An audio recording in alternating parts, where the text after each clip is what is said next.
नमस्कार दोस्तों, स्वागत है आपका अपना यूट्यूब चैनल अपना शिक्षक पर। फ्रेंड्स, यहाँ पर सीटेड हो, एमपीटेड हो या फिर किसी भी प्रकार की शिक्षक भर्ती हो, कक्षा 1 से लेकर 5 तक के लिए सभी सब्जेक्ट में लगभग 12 से 15 नंबर की उस सब्जेक्ट की पेडागोजी होती है। तो आज हम लेके आए हैं हिंदी पेडागोजी। इसमें 15 क्वेश्चन है, बहुत ही इम्पोर्टेंट क्वेश्चन है। शुरुआत करते हैं पहले क्वेश्चन से। एकांकी के माध्यम से रिक्त स्थान किया जा सकता है। एकांकी क्या होती है, आप सभी समझते हो इस बात को। तो सुलेख का विकास ये एकांकी से रिलेटेड नहीं है, तो अनुलेख का विकास ये भी नहीं है, ये तो लिखने से संबंधित है। जबकि एकांकी एक नाटक से संबंधित है। तो प्रभावी भाषिक अभिव्यक्ति का विकास, बिल्कुल ये सही है। इसमें भाषा का विकास होता है, भाषा की अभिव्यक्ति का विकास होता है नाटक के द्वारा। तो एकांकी के माध्यम से ये जो है किया जा सकता है। तो अपना सी ऑप्शन इसमें सही होगा। अगला क्वेश्चन देखते हैं। भाषा के आकलन में रिक्त स्थान पर अनिवार्य रूप से बल देना चाहिए। अब भाषा का जो आकलन होता है उसमें एक जो ऑप्शन है वो सबसे ज़्यादा इम्पोर्टेंट है। देखते हैं, सबसे पहले अनिवार्य दिया है तो सबसे ज़्यादा वही चीज़ इंपॉर्टेंट होगी। तो विभिन्न संदर्भों में भाषा प्रयोग की कुशलता, यानी कि सभी संदर्भों में अलग अलग संदर्भ जो होते हैं उनमें भाषा प्रयोग की कुशलता के ऊपर बात हो रही है। दूसरा लेखन से रिलेटेड है, तो ये नहीं है इसमें। वर्तनीगत शुद्धता बिल्कुल इम्पोर्टेंट है। वर्तनीगत शुद्धता ये मुख्य पॉइंट है भाषा आकलन की। तो भाषा आकलन में सबसे पहले जो अनिवार्य रूप से बल दिया जाना चाहिए वो है वर्तनीगत शुद्धता। वर्तनी शुद्ध है या नहीं, वर्तनी शुद्ध होना चाहिए।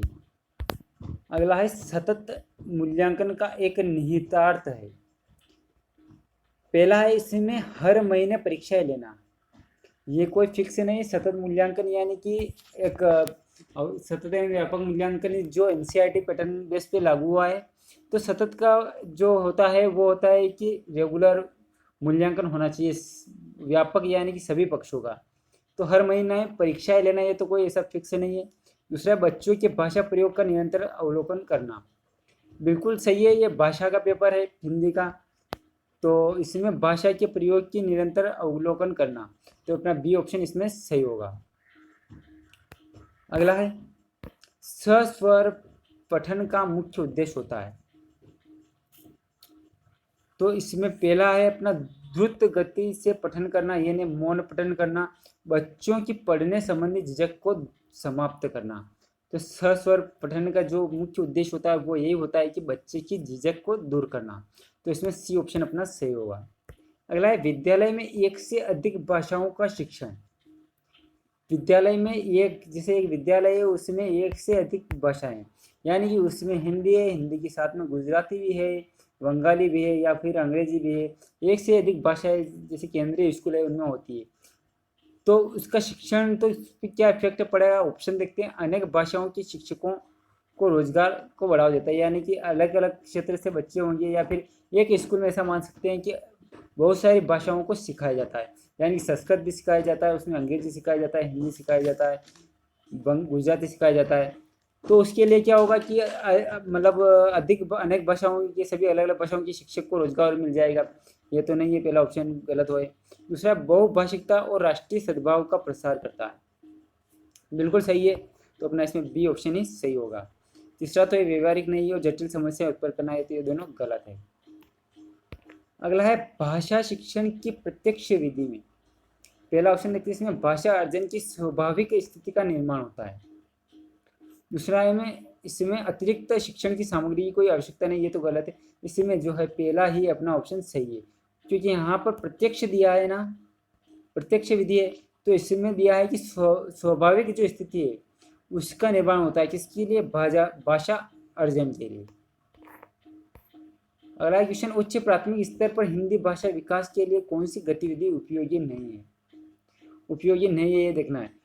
तो उच्च प्राथमिक स्तर यानी कि 6 से कक्षा 8 के लिए उच्च प्राथमिक स्तर दिया है इसमें। तो विज्ञापनों, पोस्टरों, साइन बोर्डों और भाषा के अन्य उपयोगों का विश्लेषण करना, ये तो सही है। 6 से कक्षा 6 से 8 के लिए तो होता है। मुहावरों के अर्थ लिखकर वाक्य बनाना, ये नहीं होगा। यही प्राइमरी यानी कक्षा 1 से 5 तक के लेवल के बच्चों का काम है या फिर इनकी कक्षा का काम है। ये गतिविधि नहीं होती, ये गतिविधि है जनरली कक्षा 3 से 5 तक में ज़्यादा चलती है। तो इसमें दूसरा गलत है, तो यहाँ पे नहीं दिया है, उसके अकॉर्डिंग यहाँ पर बी ऑप्शन सही होगा अपना। अगला है उच्च प्राथमिक स्तर पर व्याकरण शिक्षण की सर्वाधिक उचित विधि। तो यहाँ पर आगमन जो विधि है वो व्याकरण शिक्षण की बहुत ही अच्छी विधि है। इसमें पहले उदाहरण दिया जाता है, बाद में नियम समझाया जाता है। अगला है भाषा की कक्षा को एक समावेशी कक्षा बनाने के लिए यह आवश्यक है कि, अब भाषा की कक्षा है उसको समावेशी कक्षा बनाना है। समावेशी कक्षा यानी कि उसके विविध पृष्ठभूमि वाले बच्चों को एक साथ पढ़ाना। तो उसके लिए देखते हैं, पहला ऑप्शन है यहाँ पर पाठ्य पुस्तकों के पाठ कम कर दी जाए। ये ऑप्शन तो इसमें बिल्कुल मैच नहीं हो रहा है। अगला देखते हैं अपन, पाठ्यक्रम को कम कर दिया जाए। यहाँ पर भाषाई कक्षा है और समावेशी कक्षा के लिए क्या आवश्यक है वो पूछ रहा है, तो इसमें पाठ्यक्रम को कम कर देना कोई उचित बात नहीं है। इसमें कहीं से कहीं इसका मिलान नहीं हो रहा है। अगला है भाषाई कुशलता का आकलन नहीं किया जाना। अब न दिया, कुशलता का आकलन नहीं किया जाना है, तो इससे मैच नहीं किया जाना, क्योंकि ये एक पॉजिटिव पॉइंट ढूंढना है इसमें, और ये है नेगेटिव, तो ये भी गलत हो चुका है।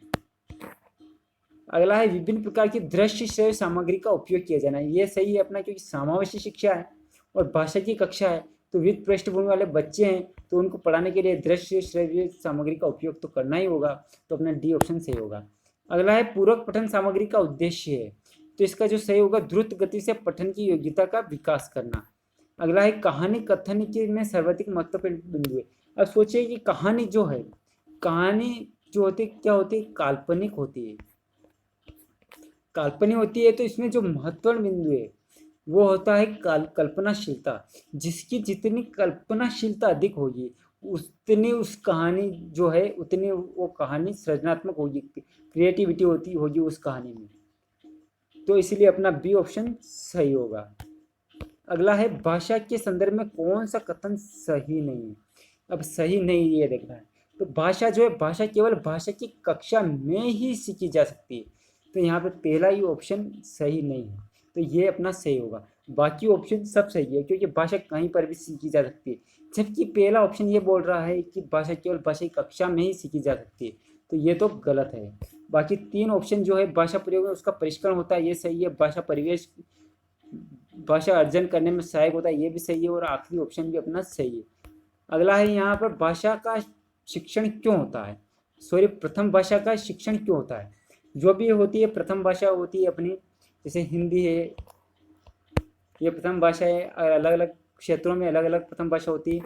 तो यहाँ पर इसका शिक्षण क्यों होता है, विचारों के आदान प्रदान की कुशलता के लिए, तो यहाँ पर अपना जो है पहला ही ऑप्शन सही है।